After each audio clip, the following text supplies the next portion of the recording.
es un hecho aislado y ya está, que hay que estar con el colegio. Sentimos en nuestras almas, ¿eh? Es un profe que ha tenido también mi hijo en estos días y estamos afectados de verdad. 24 horas después de la tragedia del Instituto Fuster, en la que un alumno mató a un profesor e hirió a 4 personas más, toca reflexión a la comunidad educativa y también, digamos, a la social. El homicidio de ayer abre 2 debates que la clase política y bien pensante no quiere abordar. El primero abarca varios puntos: el ambiente que rodea a los niños menores, las compañías que frecuentan, en qué ocupan su tiempo libre y también las relaciones familiares. Y por último, el respeto a la autoridad, tanto paterna como a nivel educativo. El segundo punto es sobre la injerencia del Estado en la educación de los niños. Vemos ya las 5 W esta noticia. Betty Rojo, buenas noches. Empezamos con el qué.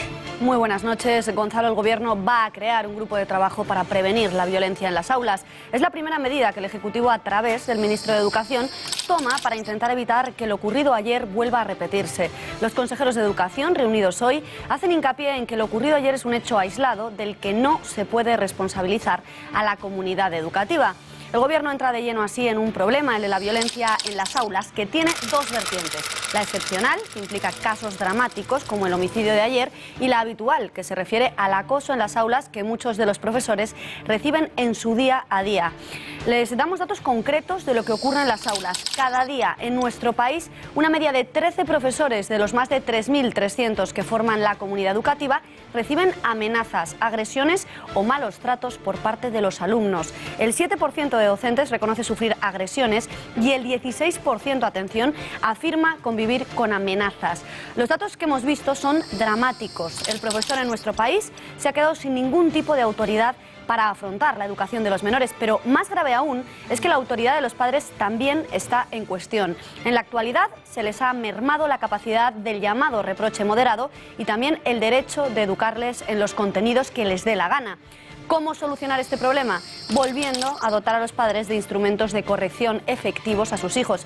Y eso no es malo, por mucho que algunos se alarmen. Otro método es volver a dotar al profesor de las herramientas para corregir adecuadamente a un alumno. Educar es corregir, y corregir es hacer sentir al alumno importante para el profesor, para el colegio y para el sistema. ¿Por qué hemos llegado a esta situación? Abordamos ya el editorial con Kiko Méndez Monasterio.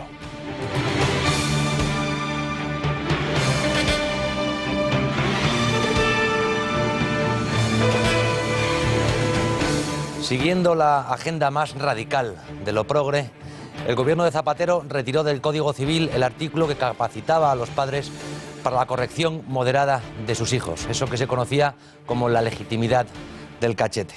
El Partido Popular entonces, Unió y hasta el PNV votaron en contra de aquel absurdo que condenaba a los menores a educarse sin límites, a la vez que se retiraba a las familias el derecho a la educación moral de sus hijos. Hoy, después de más de 3 años de mayoría absoluta del PP, la ingeniería ideológica del zapaterismo sigue vigente. Si unos padres ven que su hijo trata de salir de su casa con un bate de béisbol, pueden impedírselo con una corrección moderada, es decir, con un cachete o encerrándolo en su habitación, pero en ese caso deben saber que están actuando en contra de la ley y que corren el riesgo de ser procesados por ellos. La segunda opción que tienen estos padres es dejar que el chaval salga a la calle y rezar para que no haga mucho daño, porque ellos sí responderán civilmente. Dicho de otra manera, si un chico de 13 años recibe un bofetón de su padre por llegar borracho de madrugada, el padre estará 3 meses preso. Si un hijo mata a su padre o a un profesor, no le pasará nada. El universo progre es así, de absurdo como real.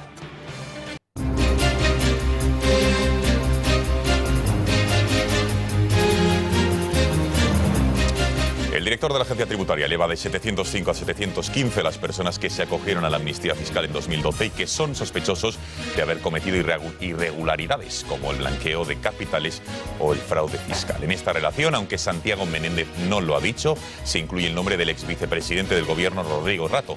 Menéndez ha asegurado además que Suiza es el país con el mayor importe de patrimonio español declarado, con un total de 20.000 millones de euros. Se envió al Servicio Ejecutivo de Prevención de Blanqueo de Capitales, SEPLAC, un listado con un colectivo integrado de 715 personas para su análisis y valoración. Por tercer año consecutivo, España vuelve a perder población. El motivo, la marcha continua de extranjeros de nuestro país. A 1 de enero de 2015, dentro de nuestras fronteras vivían 46.600.000 personas, 170.392 personas menos que hacía un año. De las personas que a día de hoy viven en España, 42 millones tienen nacionalidad española y casi 5 millones son extranjeros. En los próximos minutos entrevistaremos al experto en demografía, Alejandro Macarrón, para saber los peligros a los que se enfrenta España de seguir en esta tendencia. Es la señal en directo de la presentación de la tercera parte del programa económico de Ciudadanos, esta vez relativo a las políticas fiscales. El partido de Albert Rivera propone, entre otras cosas, reducir a 3 los tramos del IRPF, hacer lo propio con el IVA, pero en solo 2 tipos, reducido y normal. Y por último, acabar con las amnistías fiscales para siempre. Prestaremos, mejor dicho, atención a todas las medidas del Partido Naranja. Y en nuestra sección Economía para principiantes hablaremos de una herramienta de recaudación muy de moda estos días, las amnistías fiscales, o en el argot político, regularizaciones masivas. ¿En qué consistió la del año 2012 que puso en marcha el PP? ¿Quién se acogió? ¿Cuánto dinero se recaudó? Lo analizaremos en los próximos minutos.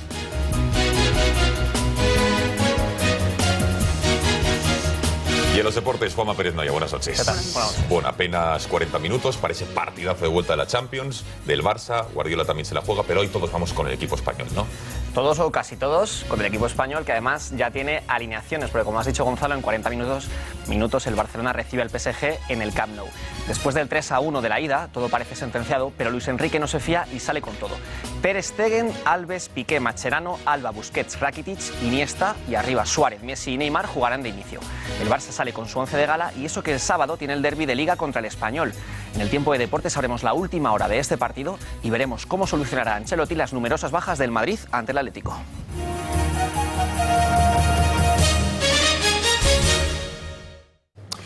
Rodrigo Rato ha vuelto a sufrir el acoso mediático a las puertas de su domicilio y en su despacho. Mediático y también social, ya que un grupo de afectados por las preferentes se ha agolpado frente a su domicilio para increparle mientras salía del mismo para dirigirse al despacho de su abogado para preparar su defensa. En paralelo al acoso que Rato está sufriendo estos días, las instancias judiciales parecen no ponerse de acuerdo sobre quién debe juzgar al exvicepresidente del Gobierno. Si ayer conocíamos que el Juzgado de Instrucción de Madrid se inhibió ante la Audiencia Nacional para que fuera el juez Andreu quien juzgue a Rato, hoy la Fiscalía parece que se opone al no ver vínculos del caso Bankia con los hechos por los que se investiga a Rato ahora. La tercera, podríamos decir, pata de la noticia de hoy respecto al caso Rato es lo ocurrido en el Congreso. Y es que el PP ha impedido que se cree en la Cámara Baja una comisión de investigación sobre el caso. El argumento de los populares es que no son partidarios de que se investigue a los que están siendo investigados. De este modo, ni Rajoy ni Montoro van a dar explicaciones del porqué de la detención del pasado jueves del ministro, ni tampoco de la operación mediática levantada sobre el exdirector general del Fondo Monetario Internacional. Vamos ya con las reacciones. Tanto el presidente de Galicia como el del País Vasco, Alberto Núñez Feijóo, como Íñigo Urkullu, han pedido a Rato que salga a dar las explicaciones pertinentes sobre las informaciones que se han publicado sobre él. El contribuyente Rodrigo Rato tiene el derecho a defender su posición y sus intereses como mejor corresponda. Pero eso, en mi opinión, es compatible con una aclaración de el contribuyente Rodrigo Rato, porque además de contribuyente ha sido una persona de una enorme relevancia pública. Son muchos los cargos que responden también a la época de gobierno del Partido Popular. Sería conveniente una explicación por parte del presidente del gobierno español, sí.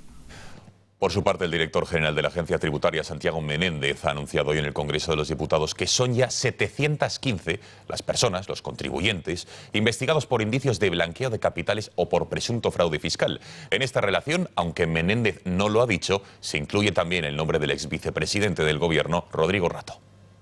Se envió al Servicio Ejecutivo de Prevención de Blanqueo de Capitales, SEPLAC, un listado con un colectivo integrado de 715 personas para su análisis y valoración. Sí, no, 705. No, en estos momentos 715. Seguimos investigando, seguimos trabajando.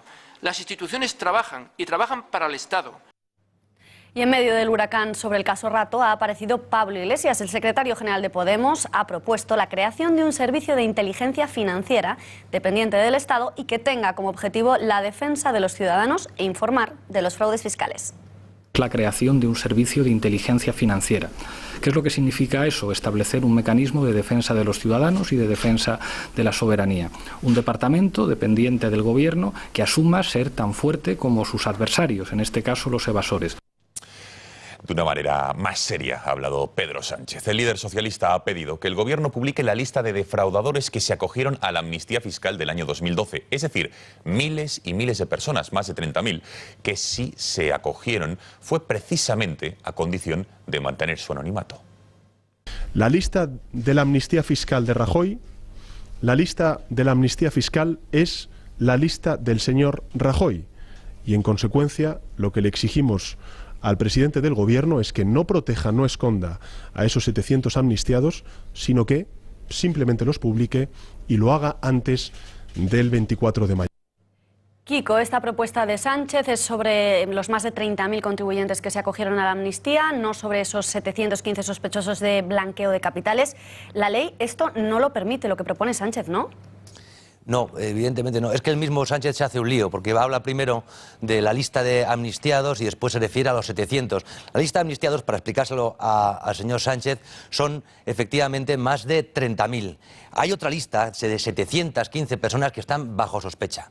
El asunto tiene guión de reality televisivo, sobre todo si acabamos conociendo los nombres, como en el caso de Rato, uno a uno. Es decir, si ese contenido de esos 700 se va a ir filtrando intencionadamente en las próximas campañas electorales. De los casi 40.000 defraudadores que se acogieron a la amnistía fiscal, hay 715 con movimientos sospechosos, que quizá utilizaron la amnistía para blanquear dinero procedente de delitos más graves que el fraude fiscal. El ministro de Justicia dijo que en esa lista hay personas políticamente expuestas. Así que la famosa lista igual acaba convertida en la lista de los famosos, un reality cuyas nominaciones se van a resolver quizá en las urnas. Muchas gracias, Kiko. Tiempo ahora de analizar en profundidad qué es esto de la amnistía fiscal, por qué se produjo, a quién afectó, cuánto dinero se recaudó. Lo vemos en nuestra sección Economía para principiantes.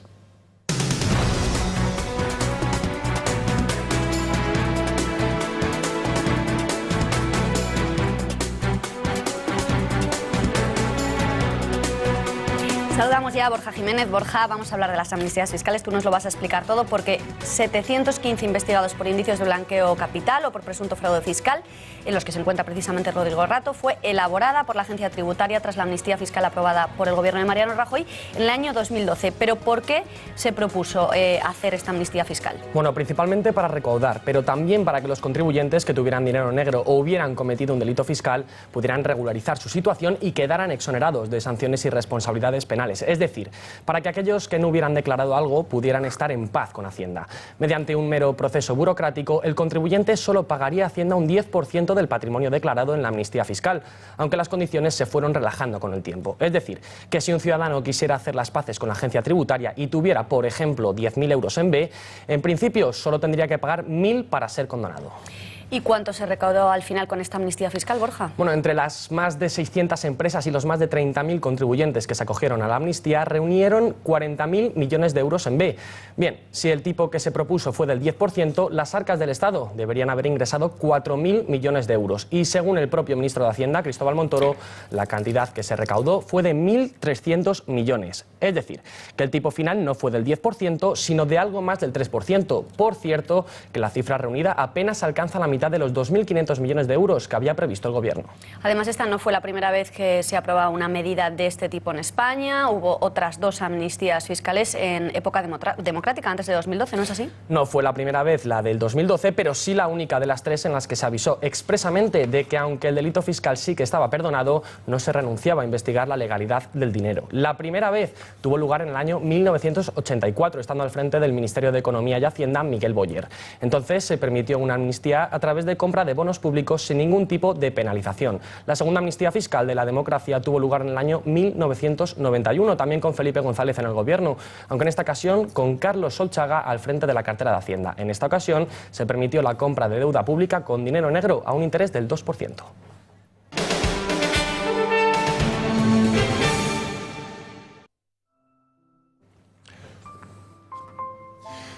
Es el minuto de silencio que se ha producido esta tarde en el Ministerio de Educación en la reunión previa que el titular de esta cartera, el señor José Ignacio Wert, junto con el resto de consejeros de Educación, ha mantenido en la sede de Educación en la Comunidad de Madrid, en la capital de España. Vamos a ver más imágenes de esos minutos de silencio. Nos vamos hasta Barcelona y vemos al presidente de la Generalitat, Artur Mas, que, acompañado por el alcalde de Barcelona y otras personalidades del ámbito de la política catalana, también han guardado, vemos ahí al candidato del PP a la alcaldía de Barcelona, el señor Fernández Díaz, han guardado un sentido homenaje, un minuto de silencio por el asesinato ayer en ese instituto catalán y las 4 víctimas también que se produjeron.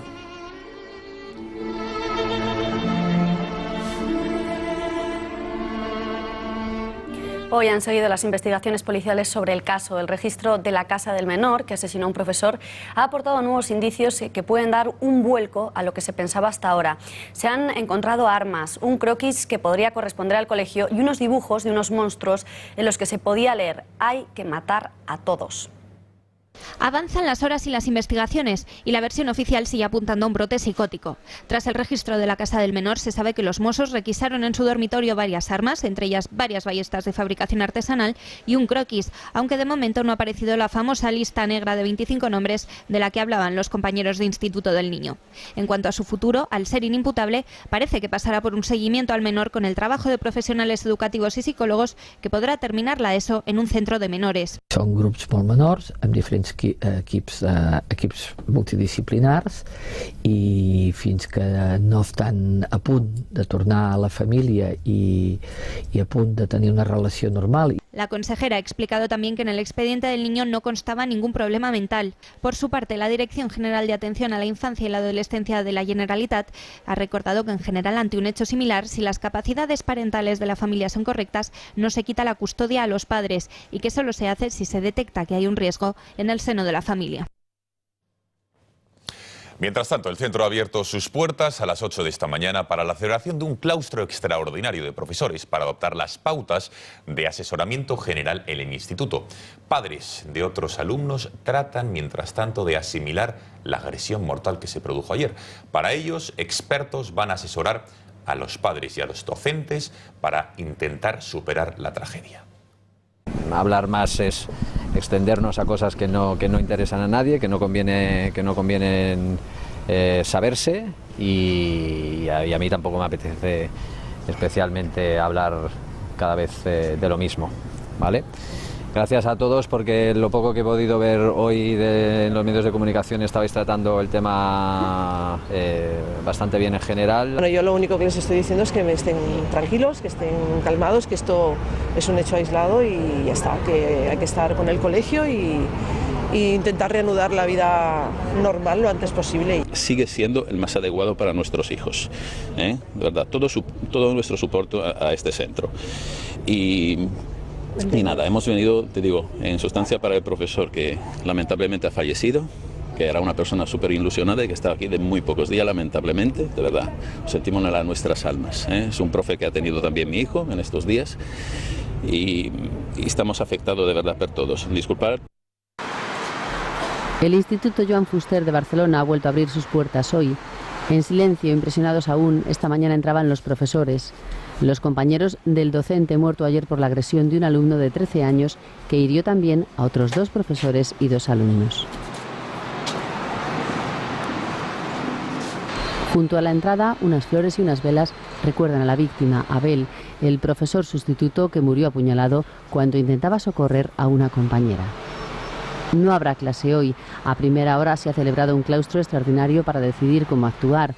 Lo hacen con la ayuda de los expertos de los servicios de urgencias y emergencias sociales de Barcelona. El ministro de Educación, José Ignacio Wert, se ha reunido esta tarde con los consejeros de Educación y les ha planteado la creación de un grupo de trabajo para la prevención de la violencia en las aulas. Hemos convenido constituir un grupo de trabajo con las comunidades autónomas para trabajar en la mejora y homogeneización, en todo caso,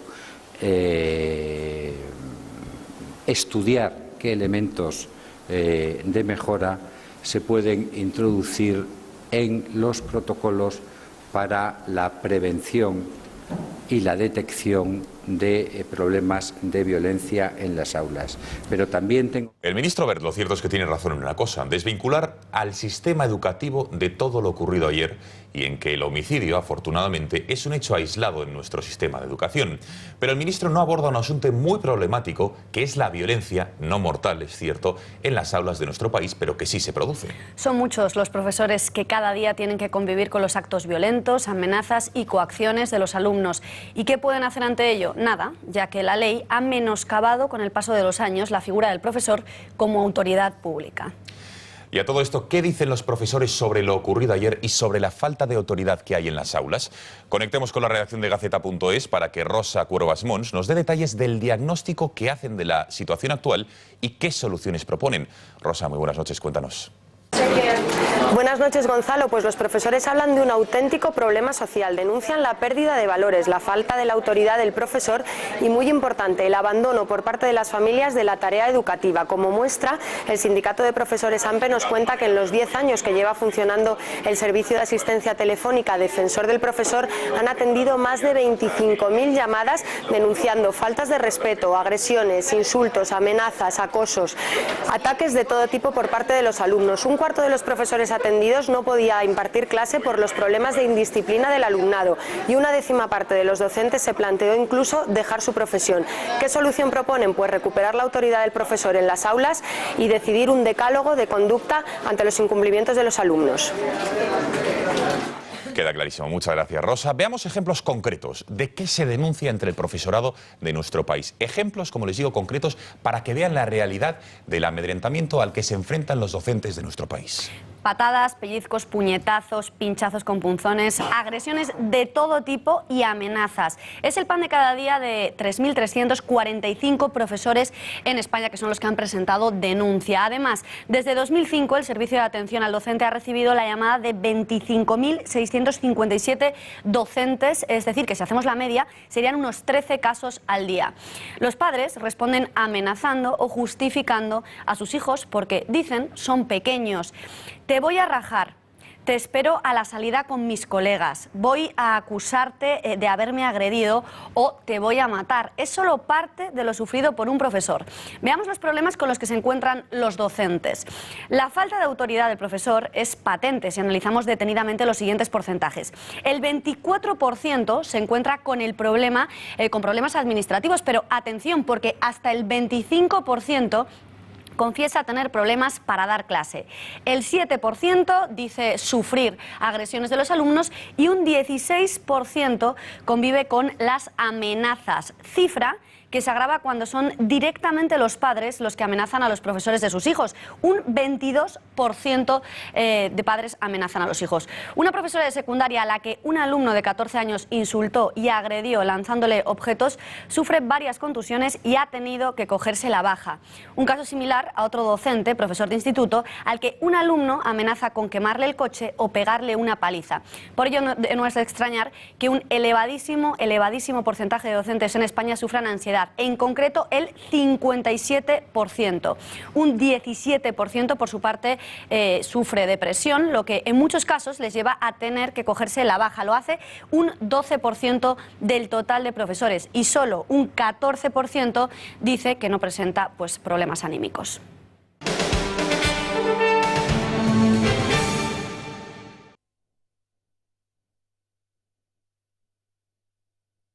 Preocupantes datos demográficos se han hecho públicos hoy por el Instituto Nacional de Estadística de nuestro país. Saben que la población española, ni más ni menos, sigue reduciéndose por tercer año consecutivo en nuestro país. Fíjense, en concreto, el pasado 1 de enero de 2015, y les voy a decir la cifra exacta, éramos 170.300 personas menos que un año antes. En total, los que vivimos dentro de nuestras fronteras, a día de hoy, sumamos 46,6 millones de personas. El motivo principal es el éxodo que a día de hoy de extranjeros hay en nuestro país, extranjeros que vinieron a España en busca de una oportunidad, pero que con la crisis han decidido volver a sus países de origen. Este hecho, sumado a la bajísima natalidad española, hace que la situación sea alarmante. Como dato histórico, cabe destacar que desde 1998 la población española no había dejado de aumentar, pero desde 2010 los españoles empezaron a abandonar España y la población decrece cada año. Para hablar de esta situación complicada que vive España con la pérdida de población y la falta de natalidad, tenemos conexión con el director de la Fundación Renacimiento Demográfico, Alejandro Macarrón. Señor Macarrón, muy buenas noches. Buenas noches. Por tercer año consecutivo, la población en España ha disminuido. La tendencia desde el año 2010 es clara y que los extranjeros abandonan nuestro país. Bueno, se debe fundamentalmente a la crisis económica, no solamente los extranjeros, sino también bastantes españoles nativos, autóctonos de aquí, se han ido fuera con la crisis. Esto no sería preocupante si fuese solamente por unos pocos años de crisis económica, que parece que se está acabando, porque antes de la crisis vino mucha más gente de la que se ha ido durante la crisis. Lo que pasa es que, como nacen tan pocos niños y la población está envejeciendo cada vez más, estamos a punto de que muera más gente de la que nace, cosa que ya pasa con los españoles autóctonos, pero los inmigrantes hasta ahora han compensado porque, digamos, aportan más nacimientos que fallecimientos, ¿no? Pero eso está a punto de pasar, está a punto de cambiar de signo y estamos a punto de todo el país, inmigrantes incluidos, a ver más muertes que nacimientos. Y a partir de ahí eso sería un proceso que se aceleraría muy previsiblemente. Señor Macarrón, ¿esta situación debe preocuparnos? ¿Es sostenible ser cada vez menos personas en España? Debe preocuparnos muchísimo. No es que el problema gordo lo vamos a sufrir ahora. Lo que pasa es que si no lo corregimos ahora, en el futuro, la gente que no nazca hoy no podrá ser productiva dentro de 20 o 30 años. España es uno de los países más envejecidos del mundo y por esa falta de niños tiende a envejecer todavía más. Digamos que estamos empezando una especie de espiral de la muerte como país y, por tanto, debería preocuparnos mucho. Por último, señor Macarrón, a su juicio, ¿qué medidas concretas debería tomar el Gobierno para intentar paliar el suicidio demográfico al que está abocado España, como está diciendo? Medidas. Debe contar a la población el problema que hay y, por supuesto, hacer todo tipo de medidas y planes para fomentar la natalidad, que se recuperen los valores familiares de tener hijos, que los teníamos hasta hace muy pocas décadas, digamos, en abundancia y que ahora los hemos perdido, no por completo, pero casi por completo. Y desde luego debe entender que este es posiblemente el mayor problema de fondo de la sociedad española y desde luego de los grandes problemas es el menos atendido, porque tenemos otros problemas, pero se habla de ellos, se debate, se toman medidas, pero de esto no se hace virtualmente nada.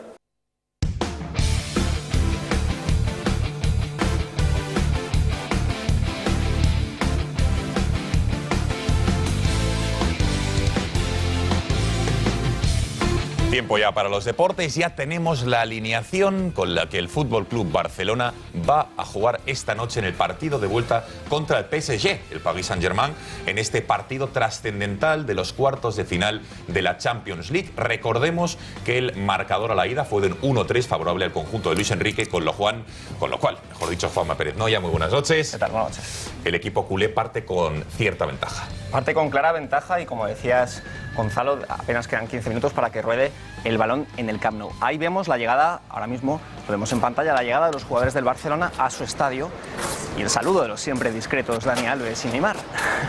El Barcelona parece que tiene sentenciado su pase a semifinales de Champions, pero lo que parece menos claro es quién será el próximo presidente del club. De hecho, el New York Times dedica parte de su portada a las elecciones que se celebrarán este verano. No sé si podemos verlo en pantalla. Bueno, no lo tenemos ahora mismo disponible, pero en puntopelota.es podrán ver un profundo artículo del New York Times en el que habla de promesas, ahora sí lo estamos viendo, de intrigas, promesas incumplibles y hasta vínculos del Barcelona con el Estado Islámico. Les aconsejamos que visiten puntopelota.es porque no tiene desperdicio. Bueno, esto es respecto, Juanma, a la actualidad del Barça, que como sabemos juega en los próximos minutos, partido trascendental. ¿Qué más nos deja la actualidad deportiva? Porque está siendo un día muy interesante. Mañana hay otro partidazo. Hoy ha habido rueda de prensa de Ancelotti, de Simeone. Así que desde luego promete la jornada futbolística. Promete, y de hecho, Gonzalo, me alegro que me hagas esta pregunta porque estamos ante el vídeo que estabas esperando. Venga. Vamos a verlo. El Madrid debe ganar mañana al Atlético de Madrid para pasar a semifinales y el club ha preparado este vídeo para que el Bernabéu sea una caldera. Este es el mensaje de sus jugadores a su afición. Vamos a escucharles. No nos importa. El cansancio. Porque tú estás ahí. No nos importa. La presión. Porque tú estás ahí. No nos importan. Los golpes. Porque tú estás ahí. No nos importa. No nos importa. La adversidad. Porque tú estás ahí. Porque tú estás ahí. No nos importa. Porque tú siempre estás ahí. Porque tú estás ahí. Bueno, en este vídeo aparecía Karim Benzema, pero mañana no saltará al césped. Vamos a ver justo el momento en el que se lesionó la rodilla en un entrenamiento de la semana pasada y el Madrid ha confirmado hoy que se une a las bajas de Modric y Gareth Bale. Karim sufre un esguince de ligamento colateral medial en la rodilla derecha. Es un esguince, pero más leve que el que se hizo Luka Modric, así que estará fuera unas 2 semanas. Y veamos ahora cómo podrá solucionar las bajas de Karim Benzema, de Gareth Bale y de Luka Modric el técnico Carlo Ancelotti. Carlo Ancelotti ha anunciado hoy en rueda de prensa que no va a cambiar el esquema con el que jugará ante el Atlético de Madrid. Así que lo más probable es que salga con un 4-4-2, con un centro del campo formado por Toni Kroos y ya Ramendi, en este caso sería novedad, Isco abierto a la derecha y James a la izquierda, estando en punta Chicharito, que está en un muy buen momento, y Cristiano Ronaldo. Hay una segunda opción, bastante más ofensiva, que es que Ancelotti volviera al 4-3-3. En este caso, Iyarra se caería del 11 y quedarían Kroos con Isco y con James en el centro del campo, y el que entraría sería Jesse, el canario, que aunque está contando poco, podría entrar por banda en la derecha del Atlético de Madrid. Y la última opción, la vemos rápido, es esta que tenemos en pantalla, un 4-4-2, en el que Pepe sería mediocentro defensivo. Juanma, nos ha quedado clarísimo. Muchas gracias. Que gane mejor esta noche y también mañana, como no, entre esos equipos españoles. Gracias, buenas noches. Beatriz, nos despedimos ya, les dejamos a las 9 con Punto Pelota, con todo lo que ha contado Juanma ampliadísimo, y a las 10 el gato al agua. Gracias, hasta mañana. Mañana regresamos 8 de la tarde con toda la información. Gracias por su confianza. Adiós.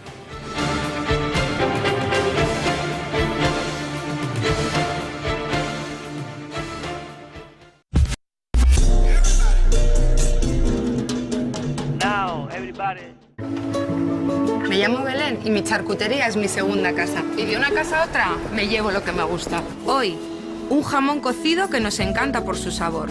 Es natural, artesano. Mis clientes que lo prueban, repiten. Jamón al natural artesano. Lo natural es que te guste. El Pozo, contigo de principio a fin. ¡Ya abajo! Son Rafa y Susana, 2 colegas del trabajo con los que ya hace un tiempo tuvimos la idea de compartir el coche para ir a trabajar. Porque antes éramos de ese 63% de los coches que van únicamente con el conductor.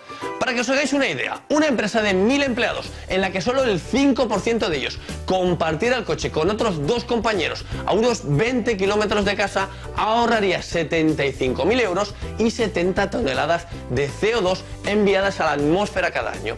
Además, si todos compartiéramos coche, acabaríamos con los atascos. O sea que ya sabes, si compartes, ahorras.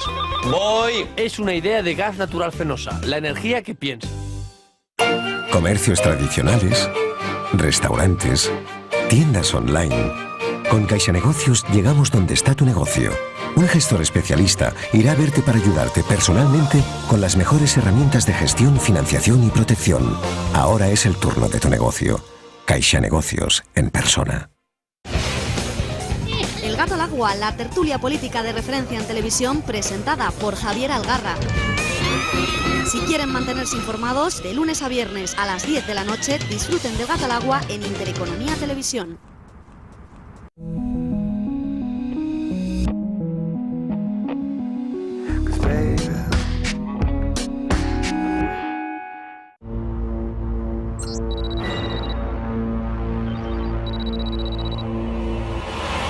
Aquí se encuentra el yacimiento de gas más grande de la plataforma de Sajalín. El tesoro por el que los seres humanos están dispuestos a arriesgar su vida se halla bajo el agua helada a 3 kilómetros de profundidad. Se trata del gas más puro que Rusia puede producir y cuesta miles de millones de dólares. Alexander, ¿qué te pasa? Apártate.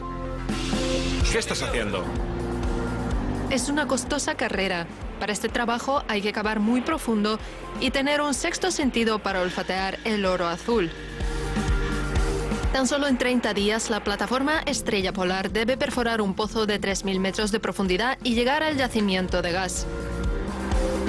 Esto no es solo una carrera contra el tiempo, es una lucha constante contra los problemas técnicos y los demonios internos de cada uno. Pero también es un duro trabajo para hombres de verdad, hombres dispuestos a superar cualquier desafío. Sergei Kharajorkin, perforador. ¡Para! Alexei Grislov, capataz de perforación. Muchachos, ¿no ven que no puede con eso? Ayúdenle a sujetarlo. ¿Por qué no haces nada? ¡Ayuda! Alexander Leshukov, ayudante de perforador. Trabajamos con los marineros que están en la cubierta. Ellos nos pasan las mercancías. Ahora nos van a entregar una cesta. Piotr Deskovich, contramaestre. Dimitri, ¿hay progresos? ¿Dónde estás? Dmitry Lobanov, marinero. No se detectaron rastros de incendio alguno ni olor a quemado. Falsa alarma.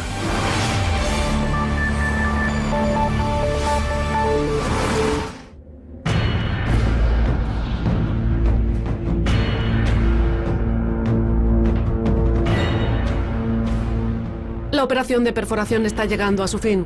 Los perforadores han alcanzado la profundidad necesaria, pero antes de proceder a las pruebas para verificar si hay gas allí, hace falta preparar el pozo. Paren la carga. Giren a la derecha. Primero deben instalar el árbol de válvulas. Es el mínimo. No, está bien, gíralo. Perfecto. Se trata de un filtro enorme diseñado para separar del gas natural los residuos y las minúsculas partículas de roca sólida. ¡Paren! Se les está desviando. ¡Paren! ¡Paren! No hay que precipitarse. Es un trabajo muy serio y hay que hacerlo a conciencia. Aunque las prisas realmente pueden estropear el trabajo, el jefe de la plataforma ha venido hasta aquí para meter prisa al equipo y comprobar en persona hasta qué punto resulta una operación complicada. Buenas a todos. ¿Cómo vamos? Bien. ¿Todo bien? Hasta ahora sí. No perdamos tiempo, porque no tenemos mucho.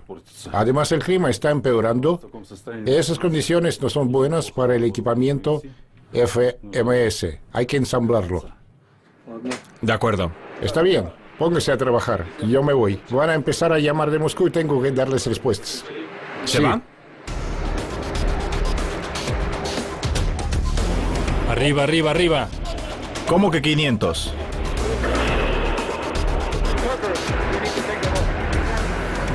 Los noruegos están nerviosos.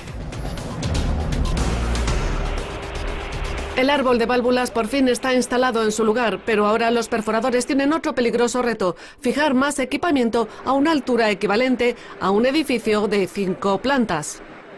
No es una tarea fácil. Lo va a hacer otro grupo. Lo harán los del servicio de pruebas, el equipo de Roman Klyuchnikov. Es un trabajo que exige mucha precisión.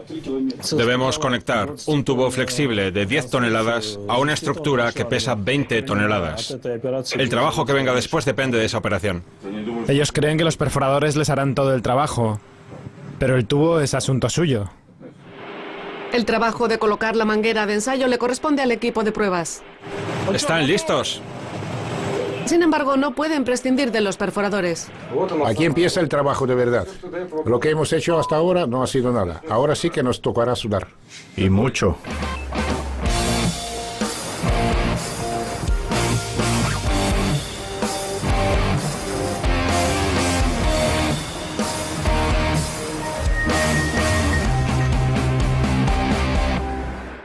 ¿Dónde está Lavrenionok? Ya lo llamé 3 veces. ¿Y no ha aparecido? Volveré a llamarlo. ¿Y por qué no está cuando tenemos un trabajo peligroso? Vaya trabajador. ¡Paren! ¡Paren el trabajo! Chicos, es que no ven que le cuesta sujetarlo. Vayan a ayudarlo. ¿A qué esperas? ¿Qué haces ahí parado? ¿No ves que lo arrastra? ¡Corre, ayúdale! A diferencia de los perforadores, los del equipo de pruebas trabajan pocos días en la plataforma y no siempre son capaces de tomar una decisión rápida y adecuada, lo que a veces hace que el capataz de perforación pierda la paciencia. Chicos, ¿no ven que está solo y que el cable lo está arrastrando? Fíjense, y si ven que hay una sola persona luchando, acérquense y ayúdenle. Y si han venido solo a mirar, mejor será que se vayan porque aquí están de más. El ambiente se puso muy tenso. Todo el mundo sigue de cerca la operación. Román, eso no vale de nada.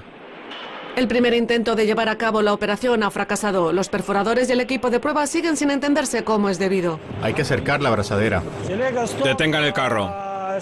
Vamos a suprimir la tracción. Chicos, hay que quitar la manguera y engancharla de nuevo. Bajen, bajen, bajen. Para reducir la tensión, Alexei Grislov les pide que se tomen un descanso para almorzar. Macarrones. No, mejor arroz con carne. Mi esposa hace un arroz con carne fantástico, pero aquí también saben hacerlo. ¿Ya se acabó la ensalada César? ¿No hay más? Esta era la última ración. Con la carrera por el gas acercándose a su desenlace, las reservas de alimentos en la estrella polar se están agotando. Vaya,